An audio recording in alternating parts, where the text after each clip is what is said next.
Hi guys, I'm really sorry that that happened. I can't even believe that. First of all, thank you so much for sharing something good. I really appreciate that. That meant a lot.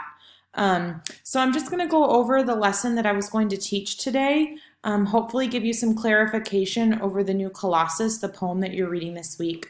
It's one of my favorites. I really love it. So I'm going to pull up a document that you should be able to see at this point with some of my annotations on it that I think will help you kind of understand my thinking as I'm reading this poem. So it's important to read that top portion, knowing that the poet Emma Lazarus was a Jewish American poet. This is a sonnet. It's a 14-line poem.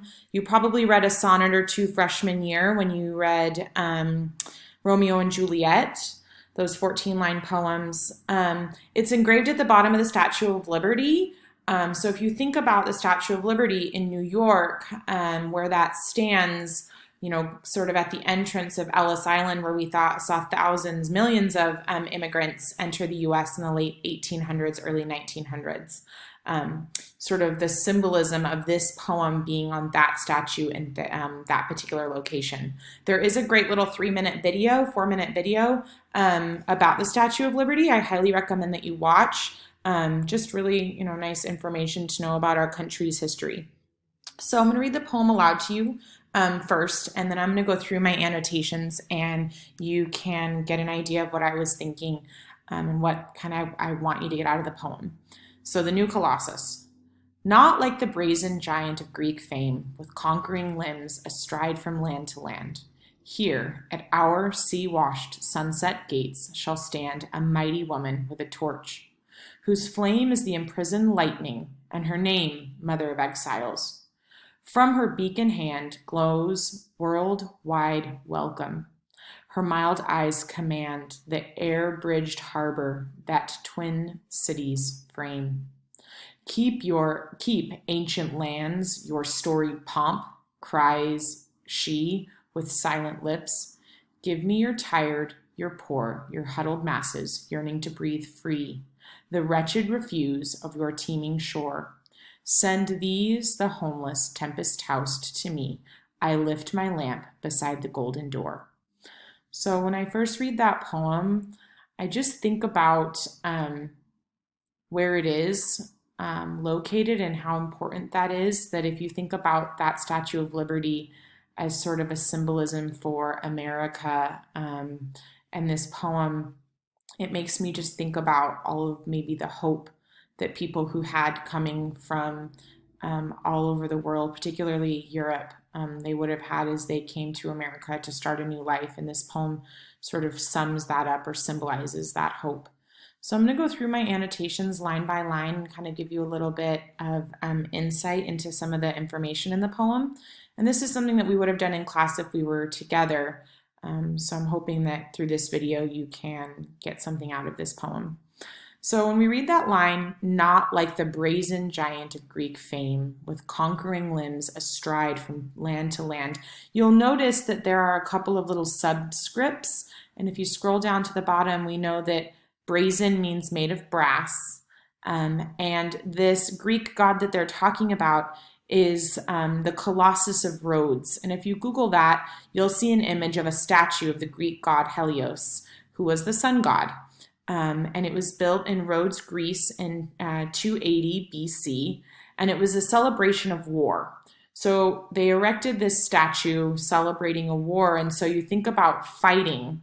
And essentially she starts this poem out that the new Colossus, or this Statue of Liberty that she's talking about, is not like that person whose limbs, right, these conquering limbs, astride from land to land, right? That the Statue of Liberty is not like this person.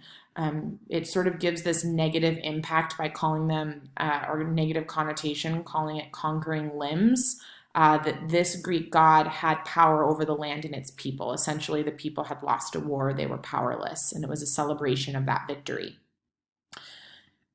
Then she sort of switches over and compares the Statue of Liberty to this Greek god. She says here, meaning America, at our sea-washed sunset gates. Notice that that word our sort of changes the connotation or the tone of the poem, more of a celebratory, like we are different here in America than this Greek god. Then I want you to notice that she calls them sunset gates, shall stand a mighty woman. One of the things that's most evident in this poem is all of these references to light. We're going to see this idea of light coming up again and again and again, this sort of light imagery. There's our first example of it, are these sunset gates. And notice that that word gates sort of, to me, when I think about that, is these open gates that are here to welcome these new immigrants. Shall stand a mighty woman. So unlike this Greek god who was conquering, right, had just won this victorious war, here we have this mighty woman, right? This sort of stark contrast against this brazen Greek god. A woman with a torch. Again, there's that reference to light. And we know that that's the torch that she holds in her hand. Whose flame, again, that light imagery, is the imprisoned lightning. Again, that idea of light. And when we think about light, right, think about the opposite of light is dark, right? Here in America, this woman is holding this metaphorical light in her hand, right, that sort of brightens this new land or this new place that these people are coming to, you know, sort of contrasting maybe this dark place that they were in. But here, with the sunset, torch, flame, lightning, right? It's like the light has been brought to them. And her name, Mother of Exiles. Now that's a really famous line, you guys, right there, this idea of Mother of Exiles. So notice that the Statue of Liberty is a woman welcoming immigrants. And when we think about women, right, we think of this maternal, she's a mother. And the connotation or the things that we think about when we think about a mom, right, are these warm, accepting, loving people who are creators of life. Moms are often free from judgment. They love everyone. She is this symbol of this mother who will just embrace all of these people who need that. From her beacon hand, again, beacon, that word beacon means light. From her hand in which this light, this flame is, glows. Again, there's that light imagery. Worldwide welcome, meaning everybody is welcome here. Her mild eyes command, meaning that she's gentle, right? She's not like this brazen Greek god. She's this mild, gentle, loving person or symbol, essentially. The air-bridged harbor, command, the air-bridged harbor that twin cities frame. Keep your ancient lands, your storied pomp. Meaning here in America, we are a place that we don't need this sort of old story. In fact, this is a place that you can make a new history. You can start over. You know, these old, European cities and countries that had been around for thousands of years. Here in America, you can start new. Then these famous lines, probably the most famous lines from the entire poem, and you've probably heard them before. Give me your tired, your poor, your huddled masses yearning to break free. The wretched refuse of your teeming shore. Send these, the homeless, tempest-tossed to me. So basically what she's saying there is give me everybody that has been cast aside by society. If you are someone who has no place to go, no hope, you have a place here. Give me those people. They can start new here in America. And then the last line, which is just so beautiful. I lift my lamp beside the golden door. So again, we have that reference to light imagery, this idea that she is standing in front of this place, this golden opportunity in which people can start anew. And again, she is, this door that's wide open, this accepting place that America is founded upon the idea of everybody is welcome here. So that's my annotations for the poem. And when I really think about this poem, the thing that stands out for me is this idea of hope, this idea of light in the dark. And it seems so poignant or relevant right now when we think about where we are in our country and in our world and our community. We need light. If you turn on the news, it's scary. It's not very much fun to watch. And so here's what I want you to think about is how can we be the light? How can we, as students in our class, how can we be a light in our community and where we live? You're going to do some analysis activities with this poem this week, looking at language and looking at purpose and theme and all of that kind of stuff, all the Englishy stuff.